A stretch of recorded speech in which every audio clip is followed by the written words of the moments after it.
दिल्ली में एक दरवेश ताजी ताजी बारिश हुई थी तो लकड़ी के जूते पहने खड़ाओं में अल्लाहू अल्लाहू करता गुजर रहा। एक तवाइफ और उसका तमाशबीन यार सीढ़ियों से नीचे उतर के ना, छत से नीचे उतर के सीढ़ियों में बैठे हो, तो बाबा लकड़ी के जूते पहने चीकड़ था, मौज में जा रहा। उस तवाइफ के कपड़ों पे थोड़ा सा कीचड़ पड़ गया तो उसका यार उठ के आया, उसने एक थप्पड़ मारा बुजुर्ग के मुंह पे, कहने लगा देख के नहीं चला जाता।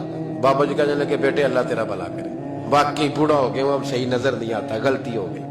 थोड़ा सा आगे गए तो ठंड का मौसम था, एक हलवाई दूध गर्म कर रहा था, उसने बाबा जी को आते देखा तो भाग के गया, बाजू से पकड़ा, फट्टे पे बिठाया, गरम गरम दूध का प्याला दिया।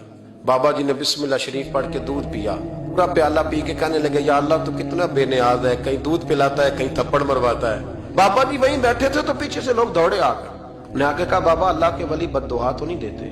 फरमाया क्या हुआ? कहा वो जिसने आपको थप्पड़ मारा था ना वो छत पे चढ़ा है, उसका पैर फिसला है, गर्दन के बल गिरा तो मर गया है। बाबा जी कहने लगे अल्लाह की कसम मैंने कोई बद्दुआ नहीं दी। कहा नहीं आपने दी है।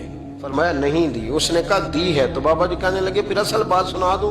क्या सुनाओ? फरमाने लगे असल बात यह है कि मेरे पैरों से मिट्टी उड़ी, इसके यार के कपड़ों पे पड़ी, इसे बुरा लगा तो इसने मुझे मारा, जब इसने मुझे मारा तो फिर मेरे यार को बुरा लगा, तो उसने उसे मार दिया, मैंने तो लफ्ज भी अदा नहीं किए। लेकिन कोई अल्लाह के वलियों को लावारिस ना समझे, इसलिए कि जब रब करीम के वली के दिल को तकलीफ होती है तो फिर अर्श का मालिक बदले लेता है। फिर अल्लाह कहता है मेरा ऐलान जंग है, फिर तू तैयारी कर, फिर मैं तुझे बताऊंगा।